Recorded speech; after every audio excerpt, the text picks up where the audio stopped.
Ben ritrovati a Cattoliche dintorni e buon anno a tutti voi che ci state seguendo da casa. Oggi vi proponiamo uno speciale tutto dedicato al laboratorio Prove Aperte a Teatro, coordinato dal professor Carlo Susa, che vi racconta il backstage di La Cenerentola di Gioacchino Rossini, proposta dal Teatro Grande.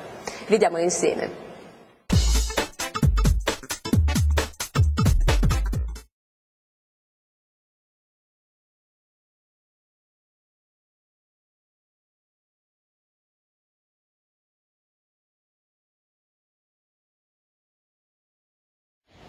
Adesso la proviamo con la cosa, vediamo se quei tempi funziona, la proviamo con la cosa.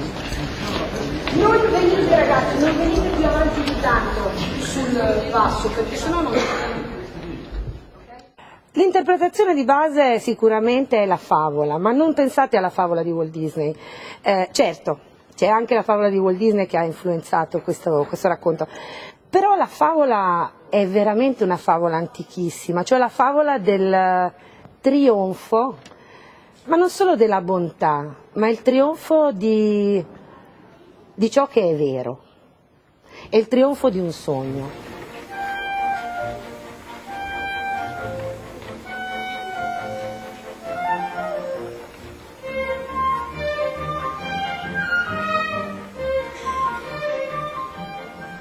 Si immagina che appunto la scena si apra in questa biblioteca, noi in realtà siamo dei topi da biblioteca, i topi da biblioteca che raccontano a questo pubblico, al pubblico che viene a vederci, la storia della Cenerentola.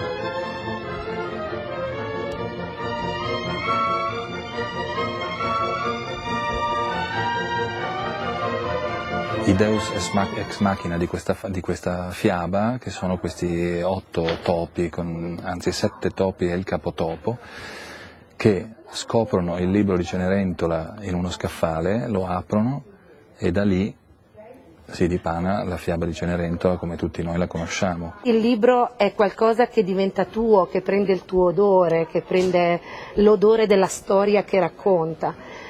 E allora ho detto perché no, una favola deve essere dispersa tra tanti libri di una biblioteca. Per questa Cenerentola siamo partiti io e Rosetta Cucchi, la regista, con un pensiero comune che era quello di utilizzare il sistema che viene abitualmente utilizzato per i libri per i bambini, quello dei pop-up, quindi questi libri che aprendoli creano un ambiente.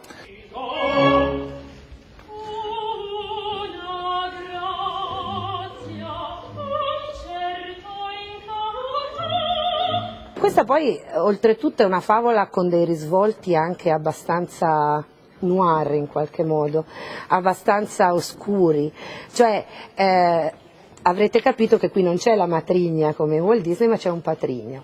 Nella tradizione Don Magnifico, che è appunto il padre delle 2 sorelle e il patrigno di Cenerentola, è sempre un ruolo molto buffo, molto sopra le righe, è molto da buffone in qualche modo.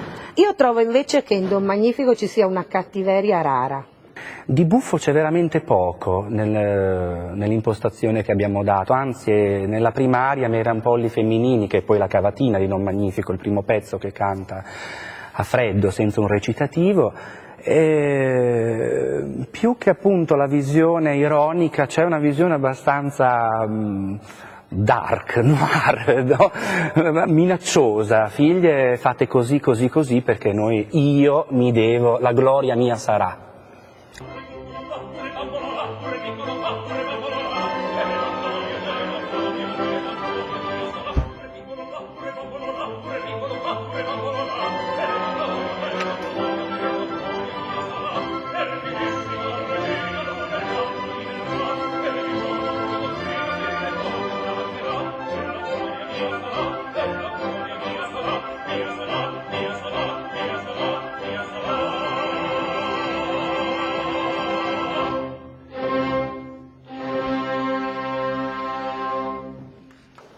E le sue 2 figlie, che comunque sono l'esasperazione della vanità, per cui la fiera delle vanità, per cui io per le 2 figlie ho ritagliato 2 personaggi che possono essere anche comici. Ogni sorella ha una mania, ecco, si è visto già nella prova, la mia sorellastra ha la mania per le borse, quindi diciamo lei avrà sempre con sé una borsetta.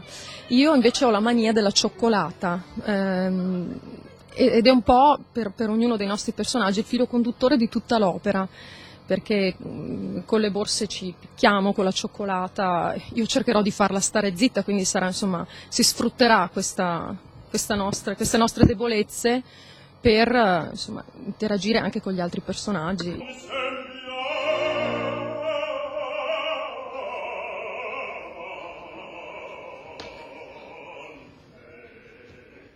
C'è una serie appunto di gag, in questa produzione si insiste molto sull'ingresso di Landini, su tutte queste gag, questo aspetto molto anche buffo, se vogliamo, di questo cameriere che da un giorno all'altro si ritrova a fare la parte del principe. È un po' quasi un gioco di teatro nel teatro, perché in realtà lui recita la parte di qualcuno che non è.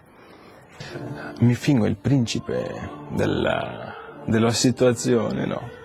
Mi fingo il principe perché il davvero principe Ramiro deve sapere il carattere delle sorelle, delle donne che verranno a prendere il posto di principessa. Il principe Ramiro è il principe di Salerno, che è praticamente costretto dal padre a sposarsi, se no praticamente perde l'eredità del trono, no?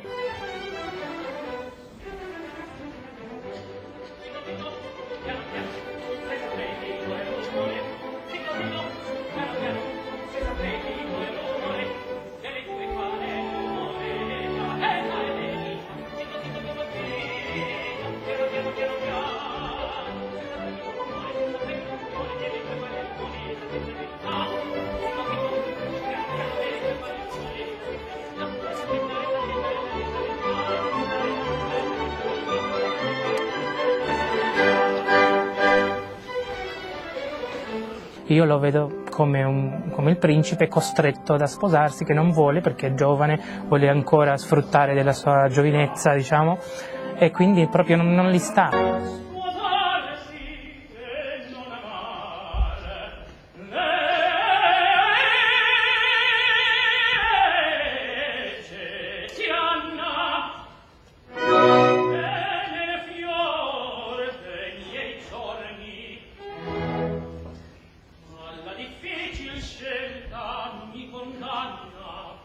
Però non ha mai pensato che nel primo impatto, che va a casa di Magnifico, conosce una donna che proprio si innamora a prima vista. Lui non si aspettava proprio questa cosa.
Io ho già fatto questo ruolo in teatro dove lavoro in Romania, già sapevo che più o meno che devo fare, poi quando conosci la regista vedi che ti chiede, cambi, puoi cambiare l'idea del personaggio.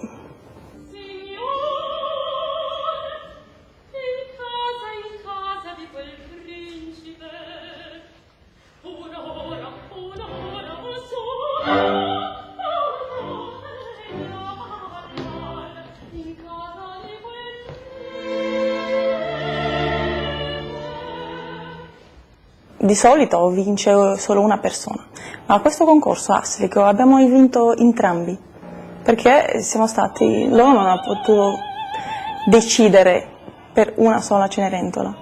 Fate una sera uno, una sera l'altro. Sì.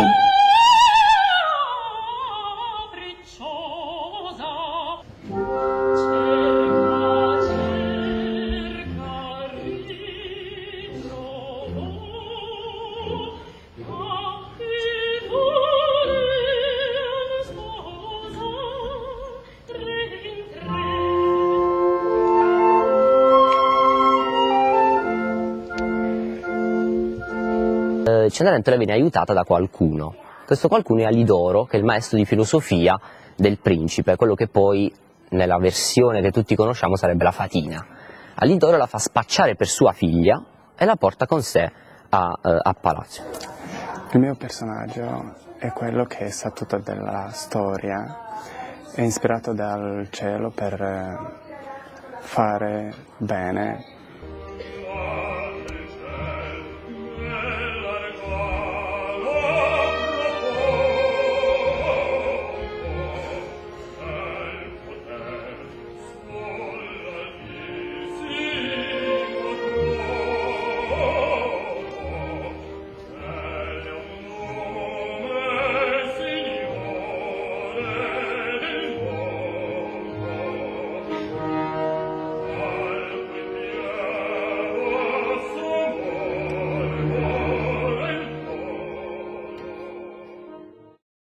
Cenerentola è una favola antica, è una favola che viene dalla Cina.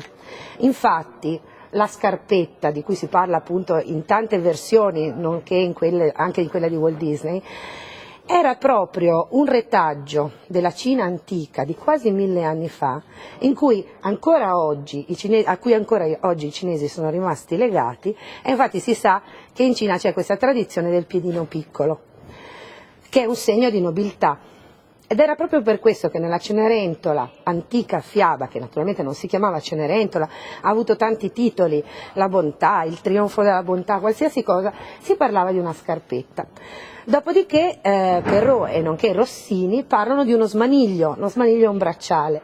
Cercami, e la mia destra il compagno vedrai, e allora, se non ti spiaccio, allora m'avrai. E poi c'è il principe.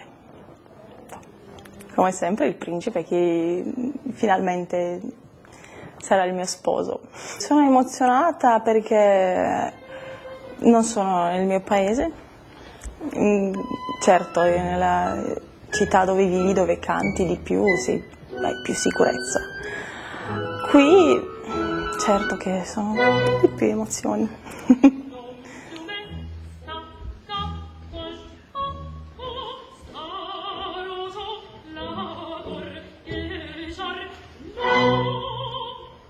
Anche per questa puntata è tutto, grazie a voi per averci seguito. Come sempre i nostri servizi sono disponibili su YouCat. A tutti voi auguro un felice 2011.